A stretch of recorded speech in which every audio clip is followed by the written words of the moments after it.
Sejam bem-vindos a mais um vídeo. Hoje vamos falar sobre complexidade algorítmica. O vídeo de hoje é interessante, é um tema que eu tenho ali vindo naquela expectativa, naquela ansiedade de apresentar isso e já chegou a hora. Então vamos a isso. Então, para começar, o que é um algoritmo? É uma matéria que todo mundo já sabe, mas uma revisão não faz mal a ninguém, pois não.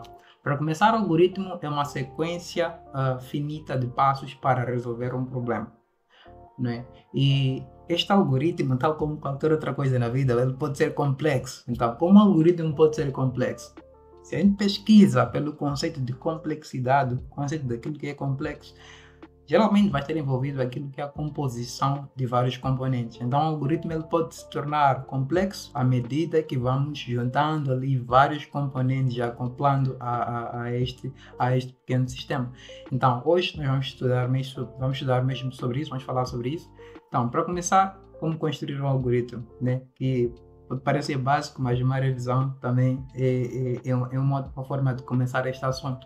Então, como é de costume, né, criar um algoritmo envolve utilizar um algoritmo, e é um algoritmo composto ali por 5 passos. Primeiramente, temos ali o passo de identificação do problema.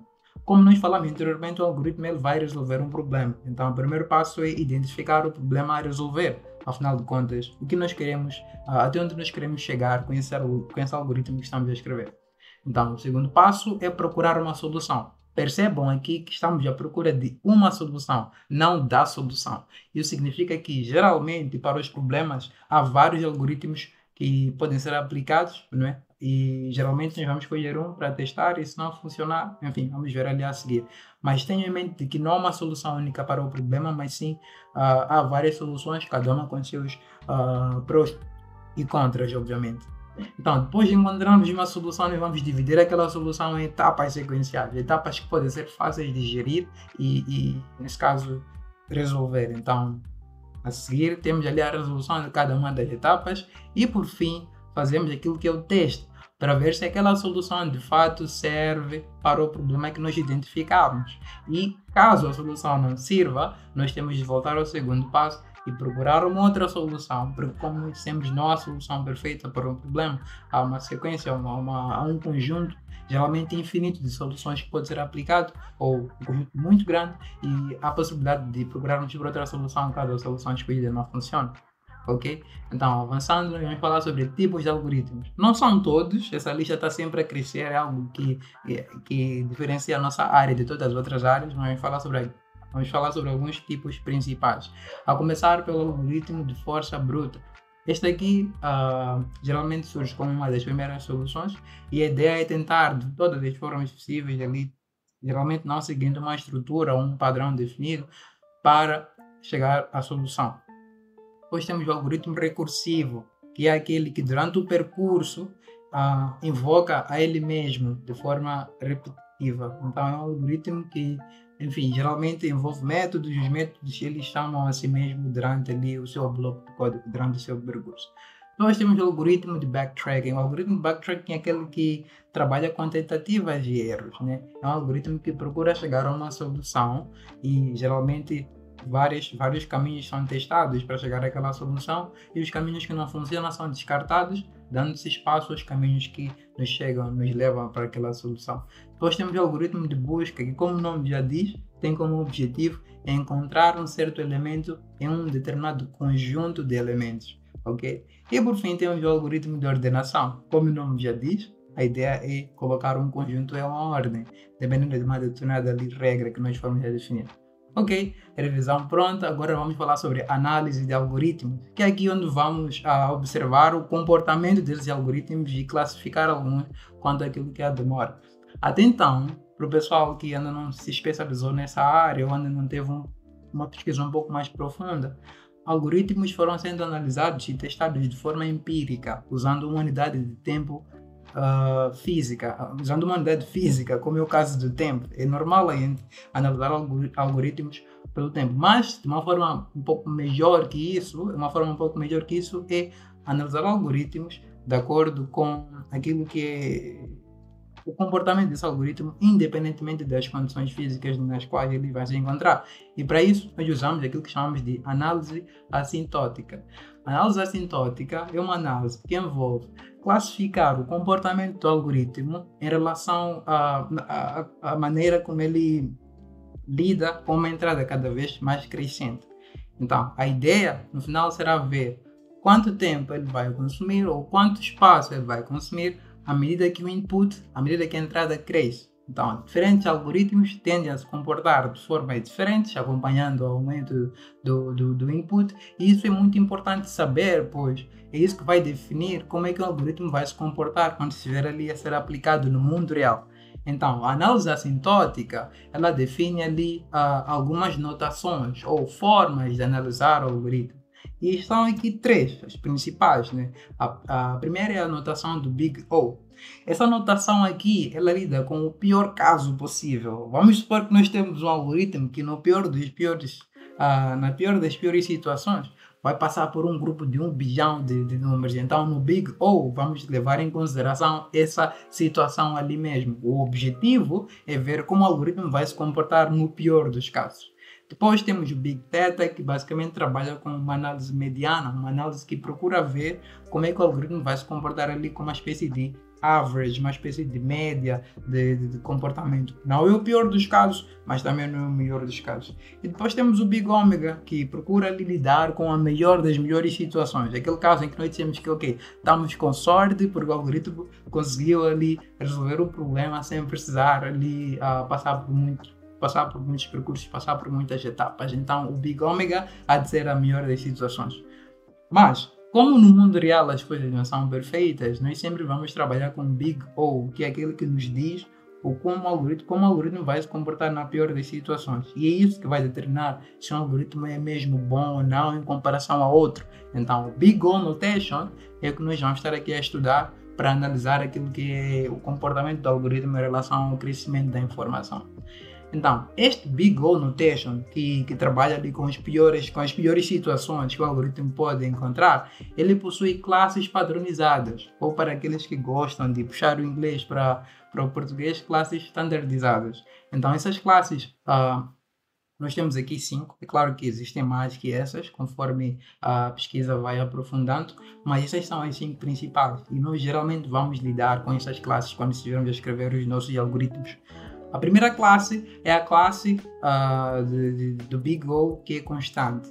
Nessa classe aqui, o algoritmo ele permanece constante, ou seja, o número de etapas, o número de passos a resolver, o número de passos a ultrapassar para chegar à solução não altera conforme a informação cresce. Veremos lá à frente com mais exemplos, mas seria como, por exemplo, fazer um programa e mostra o primeiro elemento numa lista de elementos. Então, não importa o quão grande aquela lista é, mostrar o primeiro elemento não vai variar. Há de ser sempre um tempo constante, há de ser sempre um tempo já determinado, não vai variar. Okay? A lista tem 100 elementos, tudo bem, nós queremos o primeiro. A lista tem 10 elementos, tudo bem, nós queremos o primeiro elemento. Então, isto é o algoritmo, o Big O constante, nesse caso, geralmente escrito com O de 1.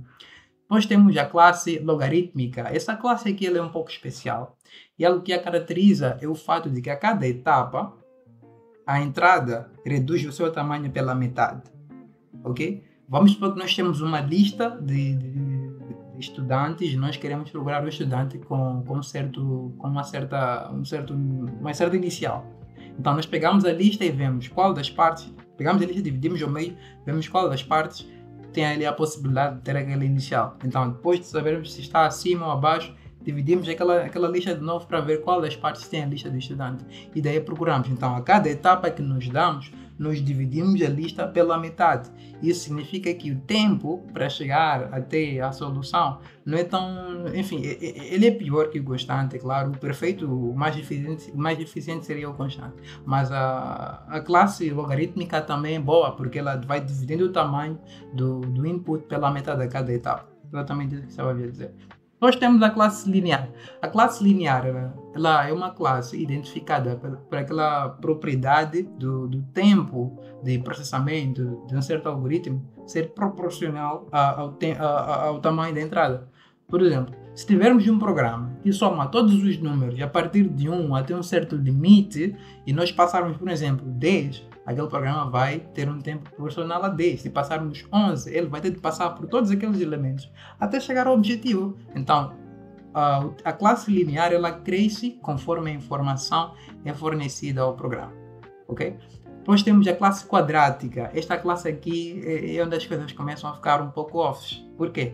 Porque a ideia da classe quadrática é que para cada elemento que nós temos, nós passamos ali por todos os outros elementos da lista. Será como fazer aquilo que chamamos de produto cartesiano. Pegar o elemento e fazer uma conjugação desse elemento com todos os outros daquela entrada que foi fornecida.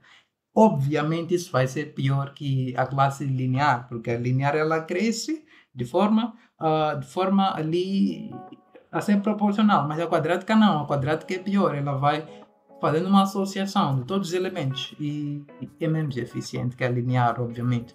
E depois temos ali a classe exponencial, que é a pior de todas. A classe exponencial é caracterizada pelo seu comportamento de que a cada etapa que nós passamos, o número de processamento, a quantidade de cálculos a fazer por cada elemento dobra. Então, nós temos uma primeira fase, processamos uma única vez. Depois temos a segunda, temos de processar 2 vezes para aqueles dados. A terceira, temos de processar 4 vezes para cada dado. Então, a gente vai duplicar a quantidade de processo, a quantidade de cálculo a cada etapa. Isto é a classe exponencial. É claro que esta ideia de duplicar vai depender do tipo de exponencial que temos. Duplicar, no caso, seria para uma expressão deste gênero. Temos 2 elevado a n, mas podemos ter 3 elevado a n. Nesse caso, nós vamos ali estar a triplicar os cálculos à medida que nós avançamos. Então, a pior das piores nessa lista é a classe exponencial, porque o problema tende a crescer, o número de cálculos a fazer para chegar à solução cresce exponencialmente. Isso não é bom, porque o input tende a crescer e com isso o algoritmo deve saber acompanhar sem sacrificar muito. Mas enfim, agora que já falamos sobre esses casos, vamos ver como identificar no mundo real, como saber se estamos perante uma classe constante, uma logarítmica, uma linear. Como sempre, há um algoritmo para fazer isso, ok? Então aqui vamos falar sobre como classificar um Big O, um algoritmo nos termos de Big O. Então, eu coloquei aqui 6 etapas que nos vão ajudar a identificar o tipo de Big O para um certo algoritmo, ok? Então, a primeira etapa será identificar o tamanho da entrada e a forma como esse tamanho influencia o processamento daquele algoritmo, ok? Nós temos um algoritmo que, por exemplo, recebe uma lista. Então, nós precisamos ver como aquela lista afeta o comportamento daquele algoritmo. Vale lembrar que a entrada ela pode não ser uma lista efetivamente, ela pode ser uma árvore, ela pode ser um número que diz até onde o algoritmo vai, mas há sempre ali uma relação da entrada com o tamanho para aquele certo algoritmo. Então, após identificar o tamanho, nós precisamos contar as operações básicas naquele algoritmo, ou seja, contar aquilo que será processado, onde vamos processar a informação e como, ok? E depois, conforme vamos fazendo essa contagem, há situações em que vamos nos deparar com um if, com um else, etc. E nessas situações nós devemos escolher sempre o pior caso, porque lembrem-se, Big O trabalha com a pior situação, o pior caso que o algoritmo pode encontrar. Então, se tivermos, por exemplo, condicionais, se tivermos ali estruturas de seleção, etc., vamos sempre pelo pior caso, que é para determinarmos como o algoritmo vai se comportar na pior das situações. Esse é o objetivo do Big O. Então, após identificarmos esses 3 pontos, vamos remover as constantes. Há situações em que vamos encontrar, por exemplo, aí 2n, 3n, por aí vai, na nossa expressão. Então, vamos remover aquela constante e manter simplesmente aquilo que faz a diferença. Nesse caso, que será o n, ou mesmo no mercado, seja um algoritmo ali linear. Aliás, seja um algoritmo constante. Depois, há situações em que, ao observar o algoritmo e ver como é que ele se comporta, nós vamos nos deparar com diferentes classes, ok? O mesmo algoritmo pode, numa certa parte, apresentar uma classe n, depois apresenta uma classe n ao quadrado, ok? Então ali vamos considerar sempre a maior classe, que será o pior caso, que isso vai de acordo com aquele ponto acima, o ponto 3. Então sempre consideramos o pior caso. E depois consideramos o pior caso, a pior classe e por aí vai. Nós vamos converter aquilo para a expressão notação do Big O, ok? Então, agora que tivemos uma explicação básica sobre como é que vamos fazer essa classificação, vamos a alguns exemplos práticos, observar como é que esse Big O se encontra ali na natureza, ok? Então, deixem-me só avançar para o primeiro exemplo, que é este aqui, mas nada melhor que abrir o exemplo no caderno, né? Nós temos um caderno ali, podemos analisar esses exemplos. Então, deixem-me só abrir a página contendo aquele exemplo ali, que é para juntos analisarmos e vermos como é que ele se comporta. Então, já estamos aqui com o caderno naquela página.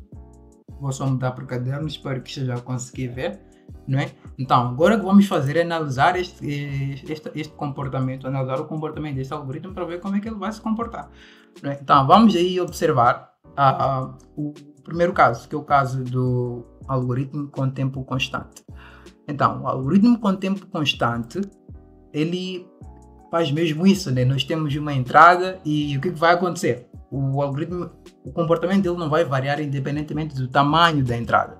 Então, aqui vamos observar este caso em que temos o F, que é a nossa entrada. O algoritmo já agora ele está em Go. Para a transmissão de hoje nós vamos ter várias linguagens, então fiquem à vontade. O que importa não é a sintaxe, o que importa é entender o que está a acontecer.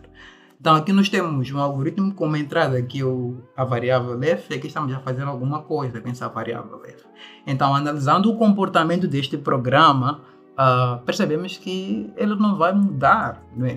O f no final será uma unidade e isso não temos também nenhum loop aqui. Então este algoritmo sempre leva um tempo que consideramos constante para executar essas instruções todas, né? Nós vamos contar aqui que tem o quê? Tem uma ou duas instruções, mas sempre serão essas duas instruções sendo executadas. Então não há ali uma possibilidade de variação, nem de loop, nem nada. O tempo é constante. Então já sabemos logo, isto aqui pertence à classe constante do Big O Notation. Então vamos classificar esse algoritmo aqui como O1, né? Na notação Big O. Perfeito? Perfeito. Então agora vamos avançar para o segundo caso, que é este caso aqui de uma busca binária, e vamos analisar como é que ele se comporta em função da entrada. Já agora identificamos a entrada, que é ter ali o nosso array, não é? com o target que queremos encontrar neste array, ok? Então agora que temos o array, identificamos o quê? O array é a entrada, sabemos disso. Agora o próximo passo é ver como é que essa entrada vai influenciar o nosso algoritmo, não é? Se formos analisar, deixa-me lá limpar aqui para vermos bem este código em Python. Nós temos estamos aqui a trabalhar com o tamanho da entrada. Então temos uma variável do left, que de princípio a direção é B0, e o right, que de princípio a direção é o tamanho daquele array. Então se o array for algo deste gênero, o left fica deste lado e o right fica exatamente deste lado, ok? Então já deu para entender o que está acontecendo na primeira linha. Vamos avançar para a segunda.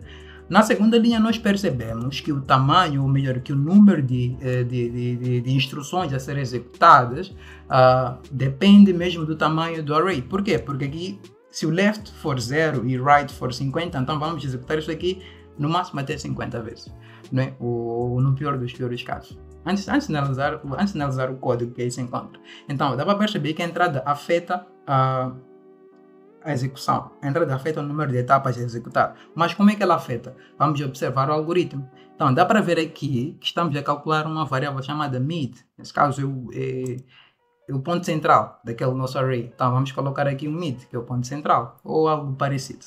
Então, depois temos aqui uma verificação para ver se esse ponto central é o nosso target. Então, se aqui for o nosso target, nós paramos, mas não é esse o melhor caso. Nós estamos a considerar sempre o pior dos piores casos. Então vamos deixar esse caso ali para depois e observar o que acontece caso aquele não seja enfim, aquela não seja a nossa solução.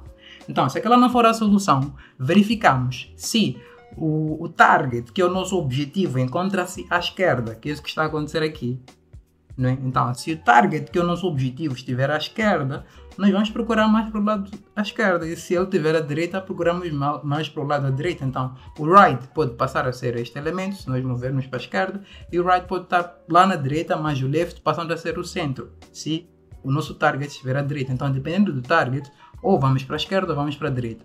E depois de irmos para a esquerda ou para a direita, nós dividimos mais uma vez aquele array pela metade. Então já passamos a perceber que é aqui um padrão, né? Porque nós vamos sempre dividindo pela metade até chegarmos ao ponto, no nosso target, que é o nosso objetivo. Então aqui estamos perante a complexidade, aquela que nós já vimos. Lembrem de quando falamos de algoritmos que vão dividindo pela metade daquilo que é a entrada. Estamos perante o O, não é?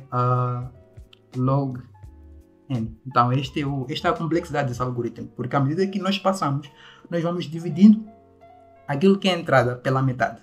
Então, esse é o comportamento, né, observável ali em algoritmos do tipo O log n. Perfeito? Então, podemos avançar para o próximo caso, que é um código que está em Lua, interessante, né? Então, neste código aqui, o que estamos a fazer? Nós estamos a trabalhar com uma variável do tipo t, felizmente, enfim, do tipo t não, uma variável t. Infelizmente, nesse código não dá para entender exatamente o que essa variável t é, mas se observarmos um pouco para baixo, percebemos que é uma tabela, é uma table, e em Lua, tables, para esta situação aqui, podem ser consideradas como sendo um mapa. No caso, está mais para algo do gênero array, ok? Ou algo do gênero. Então, aí nós temos uma espécie de mapa, uma espécie de array, e a instrução, nesse caso, que depende daquele array, é esta aqui, dentro do for. Então, o que se nota aqui? É que nós estamos a passar por cada elemento naquela nossa tabela. E se a tabela tiver, por exemplo, um elemento, nós vamos ali repetir isto uma vez. Se a tabela tiver 2 elementos, repetimos 2 vezes. Se tiver ali, por exemplo, 3, vamos repetir 3 vezes. Então, percebe-se que o algoritmo, a demora que ele vai levar para executar isto tudo, ela é diretamente proporcional ao tamanho da entrada. Né? Se nós passarmos 50 elementos, teremos 50 execuções, teremos 50 counts igual a count mais 1. Então, percebe-se, nesse caso, que este algoritmo aí, ele é linear. Por quê? Porque cada vez que aumentamos aquilo que é o tamanho da entrada, aumentamos também o tempo de execução e aumentamos de forma proporcional à entrada que nos é fornecida.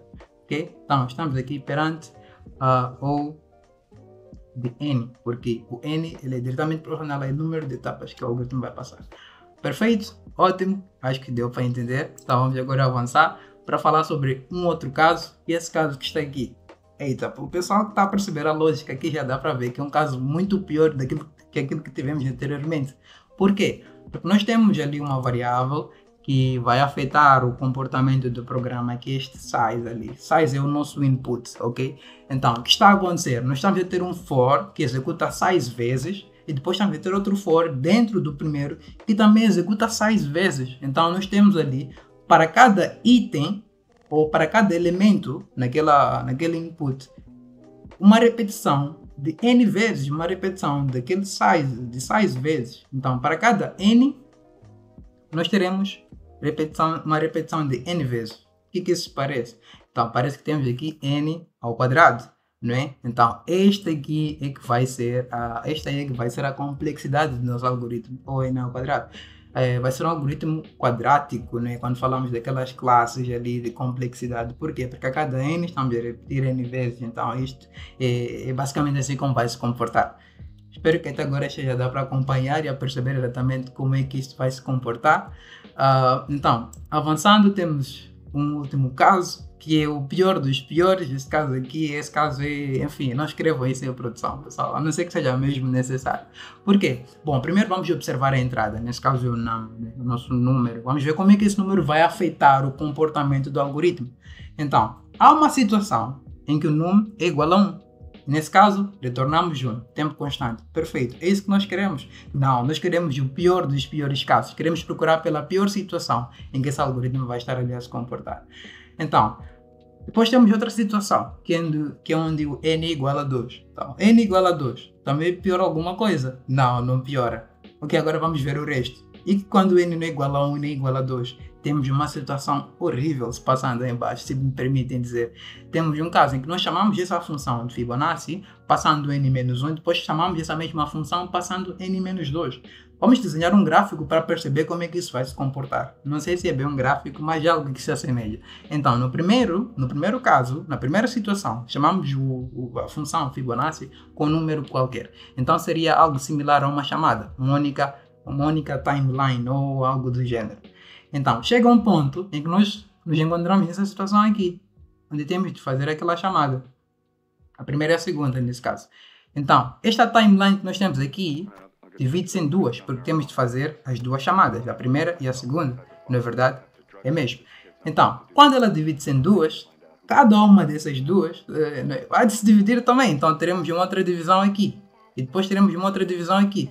E o que acontece exatamente? O que acontece é que a cada passo que a gente dá, a quantidade de processamento dobra, não é? Porque agora estamos com 2 elementos, mas se os 2 elementos chamam 2 elementos também, duplicamos a quantidade de processamento. Depois vamos ali duplicando e duplicando. Isto é o pior dos casos. Aqui nós estamos perante O de 2 elevado a n.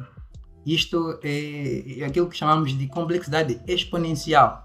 Então, conforme aumentamos aquilo que é a entrada para o nosso programa, aumenta-se ali, aquilo que é a complexidade, aumenta-se ali o número de passos que precisam passar para chegar à solução. Passos a passar, ok. Vamos a isso. A ideia por trás deste algoritmo e desta complexidade é que dobramos a quantidade de processamento. Isto é o dos piores casos. É por isso que precisamos sempre reduzir a complexidade e passar, né, se possível, a complexidade para um nível mais abaixo, que é para chegarmos à solução de forma mais eficiente, como podem aqui analisar. Então, voltando ao nosso slide, nós já não temos muita coisa para tratar, não é? O que tínhamos a tratar eram mesmo estes exemplos. E, pessoal, por hoje é tudo. Nesse caso, para a gravação, né? Agradeço bastante a vossa atenção e até a próxima live, onde vamos falar sobre um outro tema interessante.